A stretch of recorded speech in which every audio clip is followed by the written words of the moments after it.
welcome to Prize Fight. I'm Veronica Belmont, and this is the show where we match up two gadgets to fight it out to the bitter end. Today we have two phones with a combined hype score that is off the freaking charts.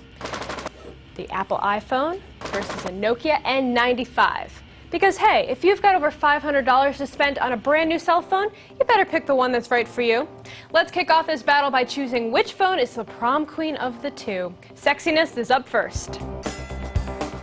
In terms of sexiness, what can I say other than that the iPhone really slams it out of the park?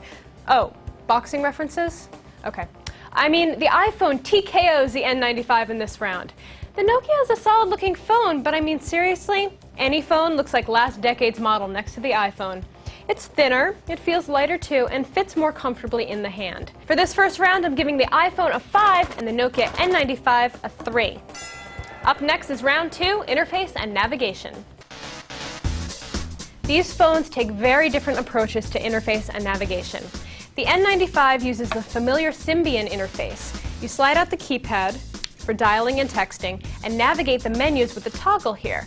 And there are a number of soft keys for making selections. To access the media controls, just slide it out in the other direction, and here they are. The iPhone is controlled mainly by the touchscreen, but there is a home button to take you back to the main menu, as well as some mechanical buttons off on the sides. The menus are very intuitive and, dare I say, fun to use. Keyboard-wise, neither is perfect. The iPhone's virtual keyboard takes some getting used to, and the N95, shockingly, has no QWERTY keyboard at all. For this round, I'm giving the iPhone another 5 and the Nokia a 4. Up next is round 3, features. Both phones are chock full of features. The Nokia N95 has a 5-megapixel camera, a video camera, GPS capability, and an FM tuner, and a great media player that can handle a whole host of formats. Plus, there's a 3.5mm headphone jack, so you can use whatever headphones you wish. And it also has a slot for a micro SD card for up to 2 GB of extra storage. The iPhone has a 2-megapixel camera with no extra options, but it does have the full functionality of an 8 GB video iPod, which is nice. But the weird thing is that the headphone jack is recessed, so not all headphones are gonna fit. Totally annoying. The headphones have a mic for answering calls, but man, those iPod headphones hurt my ears. The Safari browser works well, and the cool features like weather, maps, and stocks are nice.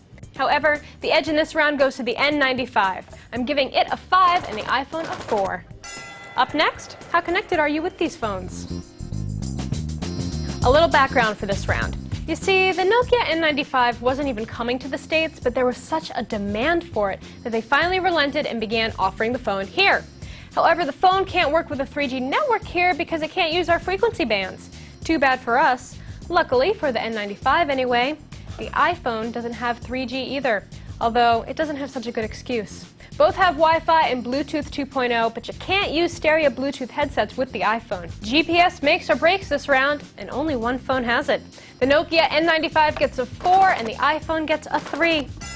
How well do these phones work and sound? Performance is next.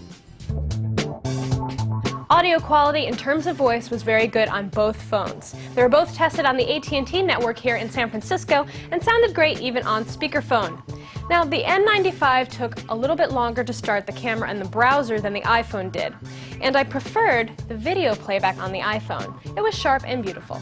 Audio quality was pretty similar in both phones to me, and they both had about 8 hours of tested talk time, but the N95 had a pretty dismal standby time when compared to the iPhone.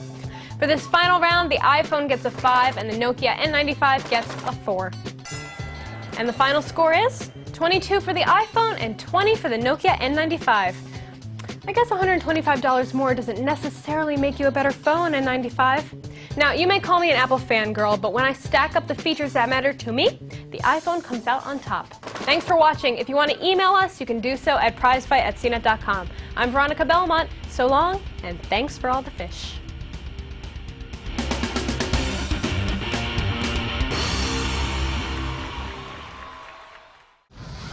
For more video like this, go to cnet.com and click on CNET TV.